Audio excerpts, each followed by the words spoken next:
Hello everyone, Jared Cherry Pie here. There's two types of people in this world. Those who have a VEPR-12 and those who don't.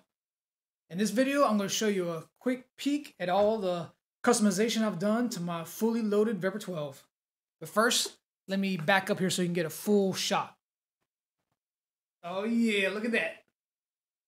12 gauge AK style gun for those of you who don't know. Let's take a closer look. All right. As you can see, I have the 25 round SGM drum. Just get that out of the way real quick so I can get rid of it. I've got up front here the GK03 plus third generation. They call it the regular version because they also have a shorter version which has only right here you have two holes. The shorter version has only one hole. This thing was about $70 added, and let me tell you, that is the #1 thing that I would recommend everyone get for their AK style shotguns. If yours supports muzzle devices, it has reduced the recoil so much. There's a guy on YouTube called VEPR-12 All Day, and he did a very detailed video on all the different styles, and it reduces the muzzle rise by about 90% and the rearward travel by about 40%. And let me tell you, it is a smooth, low recoil gun. It makes it shoot so much better. I did get it and shot it without it at first, and it kind of had a bit of a kick to it, and that makes it so much nicer. Next up, we have the Dissident Arms M-Lock style 14-inch handguard. When it originally came with a handguard, it was only about like this long or so, and every time I would hold it, this is really about all you could hold it, is about right there. And every time I would shoot it during my shooting sessions, there was on either side, about right here, there was a ring, like a little D-shaped ring, so you could put a this sling through it, and I would hold it as tight as I could, and it would inevitably slip through my hands like that, and my thumb would hit that ring on the left side. And the first couple times it happened, it just kind of hurt a little bit when it first happened, but it went away real quick. But the last time I was shooting it, it hit my thumb in such a spot that I guess it gave me an internal bruise, and it just hurt and hurt for several weeks after that. Not just all day long, but I would just randomly touch something and a sharp pain would shoot through my thumb. And after that, I was like, I'm done with this. I'm getting an M-Lock handrail so I can put like a vertical grip on it, or just, you know, grab your shotgun, excuse me. I almost want to call it a rifle. You can grab it anywhere you want and not be stuck with it just being right here only. But so that handrail, besides the muzzle brake, the handrail, definitely a major upgrade, and that's the second thing I would recommend everybody get a handrail.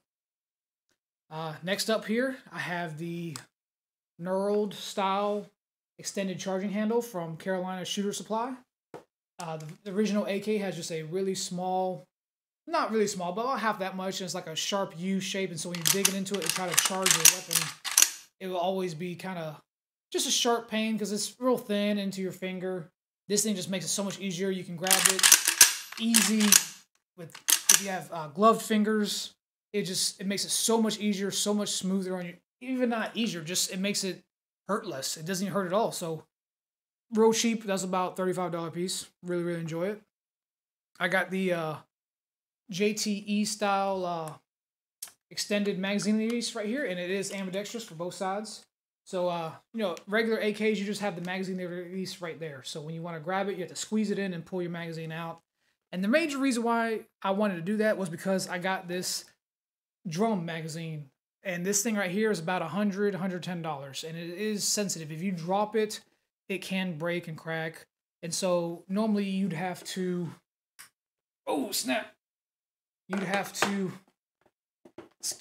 come on man, you'd have to, you know, kind of hold it and either grab it here and do all this with one hand, which is very problematic and asking for an accident, or you have to do some kind of weird juggle where you'd have your shotgun laying down, and then you have to squeeze the magazine out and then grab it with the other hand, and it was just pain. Now I can just use my fingers on my trigger hand, get a full good grasp on the drum, release it, pull it straight out. Don't have to worry about dropping my sensitive stuff. And if you ever want to get in competition shooting, you can do magazine reloads a little bit faster that way. I have this TDI Brand Grip. It looks a lot like the CAA Brand Grip, which CAA doesn't make anymore. But the TDI one looks exactly the same.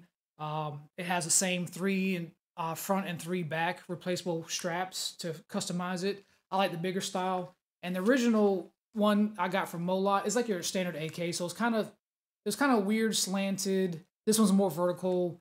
It didn't have the finger grooves, which some people, it's kind of, do you want finger grooves or not? It's opinion based. It's not any kind of realistic, like this is better than the other. But for me, this is so smooth. And they also make a couple different styles too that are more smoother if you don't want the finger grooves. But having that vertical style helps a lot, holding the weapon steady and then having more fun shooting and helping with the recoil management. I did get the VEPR-12 with the folding stock. It's kind of not necessary, but you know, I was going all out anyway. And I think it was at the time, it was like a $40 or $50 difference between the folding stock or non-folding stock. And why do you want it? You can break it down a little bit smaller for, you know, storage, or if you ever wanted to. And now, especially with this handrail that I have on here, I could fold it and shoot it like a smaller shotgun, like the popular shockwaves that are out there now, or the Remington like TAC 14s they call them. Not that I would ever really want to do it with a shotgun, but now that I have this pistol grip and I have this handrail where I can get a real good grip on it, I could shoot it, fold it in half if I wanted to. But without this, and you had the stock handrail where it's only this far, you'd have to hold it like this. I would definitely not recommend that. But this way, man, this is a powerhouse. Look at this. You get yourself a nice good grip and just go to town if you wanted to. The only problem was with this butt plate I have on there, this butt pad, it will not fold and stay locked. Without the butt pad, the stock stuff, it will lock into place, but this one won't. But I don't really foresee myself ever doing it. I got the Russian style butt pad. Whoop, was my door.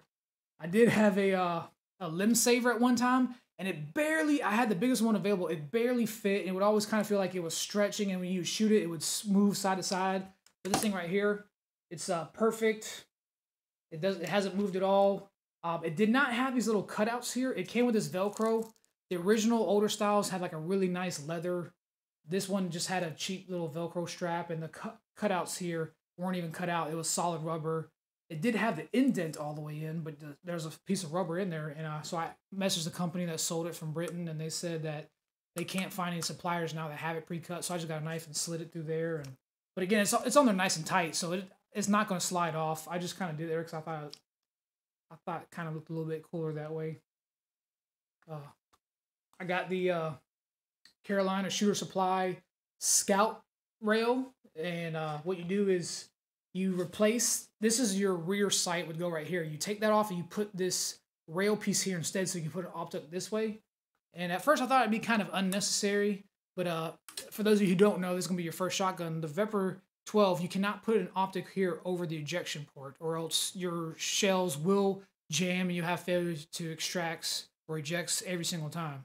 So you have to put the optic all the way back here. And so we have a small optic down.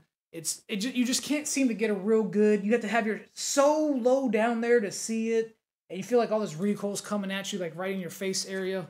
So then your other option would be to get the riser, so it goes a little bit higher, so you can be a little bit, lower down, have the butt pad more in your shoulder. But then you have like this really tall shotgun, like the sight's way up here. So having this scout rail kind of gives you the best of both. It has it in the medium position, so you get a good sight rate picture. It's forward, so you don't have to have this really, really crazy eyes down low to see through it, and it's up higher over the ejection port, so you don't have any extraction issues.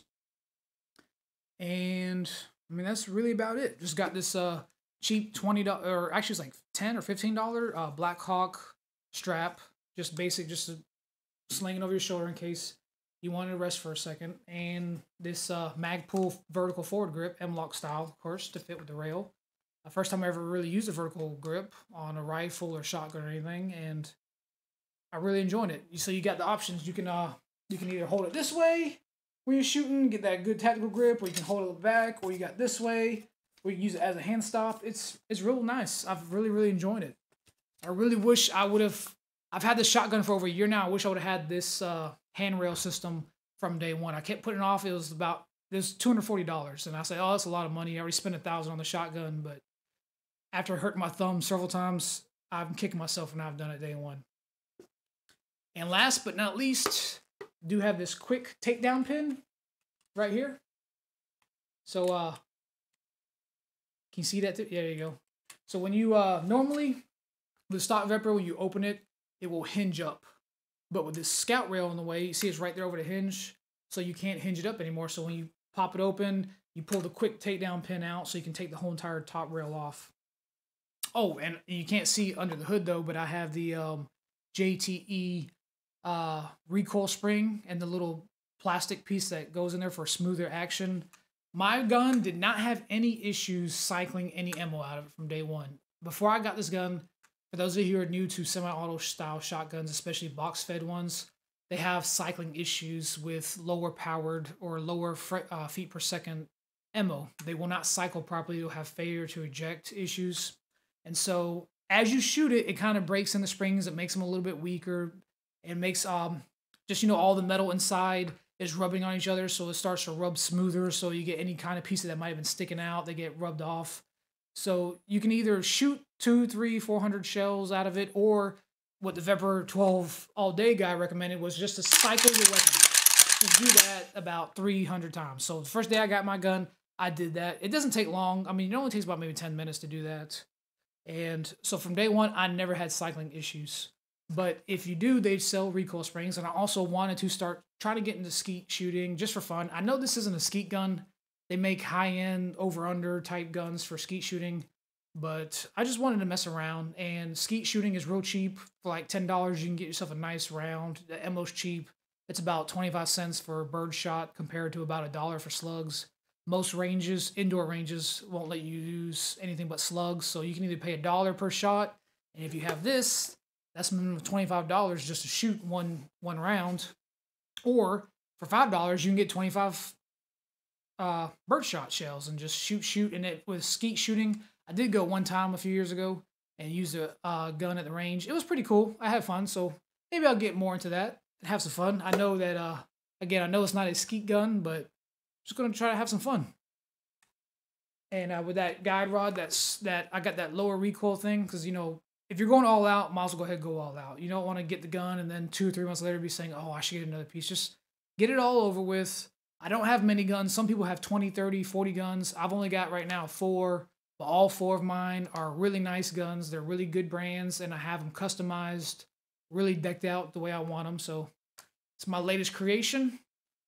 Hope you enjoyed the video. Thanks for watching, and stay tuned. Subscribe for more videos on my guns and future range trips.